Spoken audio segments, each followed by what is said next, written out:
আমার জীবনে আমি কারো ক্ষতি করিনি। আমার জীবনে একটা মানুষ এই 4টা মাস আমার সাথে 4 মাসের রিলেশন ছিল। 4 মাসের কষ্ট আমার 40 বছরও যাবে না। আমার জীবনে আমি একটা মানুষের ক্ষতি করি নাই, কিন্তু আমার সাথে এমন একটা ঘটনা ঘটলো। আমার নর্মালি ছিনতাইকারী নিয়ে যাইতো, তাও একটা কথা ছিল, কিন্তু যারা ভালোবাসলাম তার জন্যে এই অবস্থা। আমি কারে কি বলবো, কারে কি করবো আমি বুঝতে পারতেছিলাম না। মানে কি বলবো, আমার মনের মধ্যে কিচ্ছু নাই। এই যে একটু আগে আপনাদের সাথে মজা করলাম না অনলাইন ব্যাগে, আমি কিন্তু ওইটাই ছিলাম। কিন্তু একটা ঘটনা অলরেডি আমারে পুরো চেঞ্জ করে দিছে।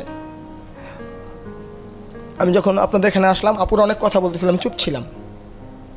আমি বারবার রিদম ভাইকে বলতেছিলাম যে ভাই আমি আসলে এটা শেয়ার করবো না, কারণ শেয়ার করলে ওরা ছোটো করা হবে। আমি তো ছোটো করতে চাই না, আমি তো ভালোবাসছিলাম। আমার ভালোবাসাটা তো সত্য ছিল। আমি এতটুকু বিশ্বাস ছিল যে আমি যত এতগুলো মানুষের রিলেশন করেছি, আল্লাহ তাআলা কারো না কারোর সাথে আমার ভালো একটা কারোর সাথে করা হবে। যেহেতু আল্লাহ তাআলা আমাকে মন থেকে সাড়া দিচ্ছে, সেহেতু ও বলে ভালোই হবে। পরে আর কী বলবো, বলার কিচ্ছু নাই। এরপর বললাম, মাত্র 30,000 টাকা তোর মূল্য, তুই আমারে বলতি আমি কুলি মজদুরি করতাম, যদিও আমার সামর্থ্য নাই। কয় তুই তো কুলি মজদুরিও করতে পারবি না, তোর তো এই সামর্থ্য নাই। তারপরে আমার বলে তুই তো ল্যাংরা। বিশ্বাস করেন, পরে বলতেছে তুই টাকা আন। আমি বললাম যে টাকা কী করে দিব, আমার একটু সময় লাগবে, তুই আমার ফোনটা দে। তখন আমিও তুই তুই এই প্রথম আমারে তুই বললি, জানিস তো। আমি বললাম কী করবো, দেখছি যেমনি শিখছি সামনে, আমি বাংলায় বলতেছি আর কি। তখন আর ওর সাথে কোনো কার্টিসি নাই, কোনো মার্জিত ব্যবহার নাই। তারপরে বলছি যে আচ্ছা ঠিক আছে টাকা আনবো, টাকাটা ফোনটা দে তুই আমাকে। পরে ফোন দিছে।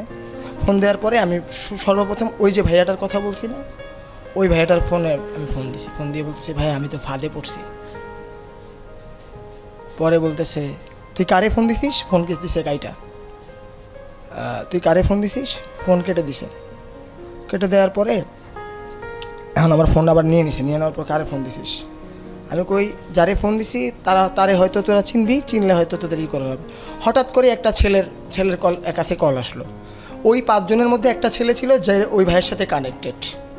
বলতেছে এই একটা সমস্যা হয়েছে। কী হয়েছে? আমার এক ছোটো ভাই বিপদে পড়ছে। আমার বলতেছে ও তো বুঝতে পারছে, আমার বুঝতে দেয়নি। আমি বলছি যদি বলতেছে তাহলে তোরা তখন মেরে ফেলবো।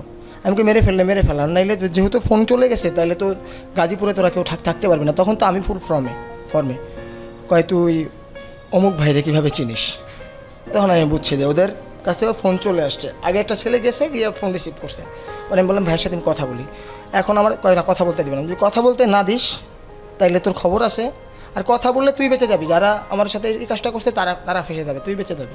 পরে আমার ফোনটা অটোমেটিক্যালি দিছে। ফোন দেওয়ার পরে ফোন আমি লাউড স্পিকারে রাখছি। এ বলতেছে কেটে দিন দাদা, যে মাদার চোদ, ওরে একটা থাপ্পড় দিলে একটা ম্যাগাজিন খালি করে দিব ওকে। আমারে তো চিনিস, ও আমার কলিজা, ও আমার ভাই না, আমার কলিজা ডিরেক্ট। ওই ছেলে বলতেছে? হ্যাঁ ওই ভাইয়া বলতেছে, তোর বড় ভাই। হ্যাঁ যদি পারো স্যার পা ধরে মাপ চা। তো ওই লোকটা আবার বড়, তো উনি খাবার দিয়ে পা ধরতে। আমি বলছি না ভাই দরকার নেই, এখন আমার ছেড়ে দে, আমি চলে যাবো, তোদের সাথে আর কোনো কথা নেই। আমি ওই জোর সাথে কথা বলে ওই দিনটা চলে আসছি। এরপর থেকে আমি আর কোনো দিন আমার আইডি ডিঅ্যাক্টিভেট করছি। ওরে কোনো সব ভাইয়া বলছে যেতে ওই মেয়েটারে আমার কাছে দিয়ে। আমি কি ভাই আপনি কয় তোর সামনে আরে তুলে নিয়ে আসবো। আমি কি তোলার দরকার নেই, আমি তোর চেহারাই দেখতে চাই না। কয় তুই ওরা অনেক ঘৃণা করিস। পরে আমি একটা কথাই বলছিলাম যে কেউ যদি আপনার প্রচণ্ড ঘৃণা করে, আপনি চাইলে সেটা ভালোবাসায় রূপান্তরিত করতে পারেন, কিন্তু কেউ যদি আপনার ভালোবেসে ঘৃণা করে, সেটা আর কোনো দিন সেকেন্ড টাইম ভালোবাসায় রূপান্তরিত করা সম্ভব না। আর আমি ওরে ঘৃণাও করি না, কারণ ঘৃণা করলেও তো ওরে নিয়ে আমার 1 সেকেন্ড ভাবতে হবে, ওই ভাবনার সময়টা আমার কাছে নাই। পরে ভাই বলতেছে তুই অনেক বড় মনের মানুষ বলে আমার জড়াই গেছে। এই যে আমি গেছি চলে, এরপরে আর থেকে আর কোনো দিন কোনাবাড়ির মুখী হই নাই। আমার ওই ফ্রেন্ডের মেয়ে হয়েছে, যে ফ্রেন্ডের বাসায় গেছিলাম, মেয়ে হয়েছে, মেয়েটা বড় হয়েছে। আজ পর্যন্ত ওই ফ্রেন্ডটা 3 বছর যাবে আমার সাথে কথা বলে না। তুই আমার মেয়েটা দেখতে আসলি না, কিন্তু কেন আমি ওখানে যাই না এটা আমি জানি, যদিও এখন কোনাবাড়িতে নাই। পরে ভাইয়া বলছে তো এটা তো আমি এমনি ছেড়ে দিব না। তোরে যারা আটকাইছে তারা আমি তা করে পেলে বড় করছি, তোরে যে আটকাইছে আমার মুখের ওপর ফোন কেটে দিছে, আমি তোদেরকে ছেড়ে দিব না কখনো। তারপর ভাইয়া কী করছে আমি আর জিজ্ঞাসাও করি নাই, কিছু হয় নাই। এই হলো আমার। Najib 414.